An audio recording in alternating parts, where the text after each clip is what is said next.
కర్నూలు జిల్లా పెదకడుబూరు మండలం కల్లుకుంట గ్రామం మాదిగ గోవిందమ్మకు పూర్తి న్యాయం చేయాలని దళిత ప్రజా సంఘాల నాయకులు కార్యకర్తలు భారీ ఎత్తున కలెక్టర్ కార్యాలయం ముట్టడించారు. కలెక్టర్ కార్యాలయం ముందు భారీ ఎత్తున నిరసన వ్యక్తం చేశారు. అనంతరం దళిత నాయకులు సల్మాన్ రాజ్ మాట్లాడుతూ కల్లుకుంట గ్రామాన్ని కలెక్టర్ సందర్శించాలని వారు అన్నారు. గోవిందమ్మ కుటుంబానికి న్యాయం చేయాలన్నారు.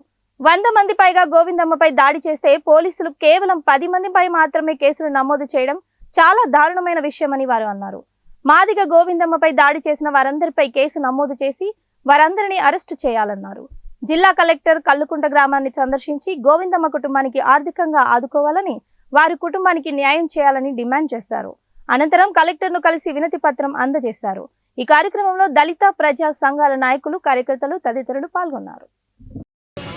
కారణం ఏమంటే పెదకడుబూరు మండలం కల్లుకుంట గ్రామంలో దళిత మహిళ అయినటువంటి గోవిందమ్మను మరి ఆయన కుమారుడు ఒక చాకలి కులస్తులు మరి ప్రేమ వివాహం చేసుకున్నాడని దురదృష్టంతోనే ఈరోజు గోవిందమ్మను అతి కిరాతకంగా మరి స్తంభానికి కట్టేసి ఆమెను బట్టలు దిరిసి చాలా హీన స్థితిలో ఆమెను చిత్రహింసలు చేసి ఆమె పైన వందలాది మంది దాడి చేయడం జరిగింది. మరి ఇంత పెద్ద సంఘటన ఈరోజు భారతదేశంకి 78 సంవత్సరాలే స్వాతంత్రం వచ్చి మరి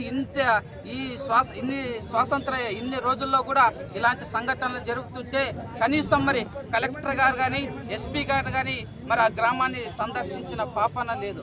ఈరోజు మరి కేవలం వందలాది మంది దాడులు చేస్తుంటే అక్కడ కేవలం ఒక మామూలు కులం పేరుతో దూషించినారని నార్మల్ గా మామూలు కేసు ఒక 10 మందిపై పెట్టి అరెస్ట్ చేస్తే పోలీసులు ఎంత నీచమైన వ్యవస్థ ఈ రోజు ఇస్తున్నారో ఒకసారి మనం ఒకసారి ఆలోచన చేయాలి. ఈరోజు దాదాపు 100 మంది ఒకేసారి తీసి ఆమెను ఒక స్తంభాన్ని కట్టి ఈ విధంగా చేస్తే అది నిర్లక్ష్యంగా ఈరోజు మరి ఎంత నిర్లక్ష్యం చేస్తున్నారంటే ఈరోజు ఆ కుటుంబాన్ని అధికారులు పరామర్శించకపోవడం, అధికారులు మరి ఆ కుటుంబాన్ని చిన్న చూపు చూస్తూ మరి అధికారులు అంత పెద్ద సంఘటన జరుగుతున్నా కూడా కనీసము పట్టుకోకుండా మరి నిర్లక్ష్యం చేస్తున్నారు.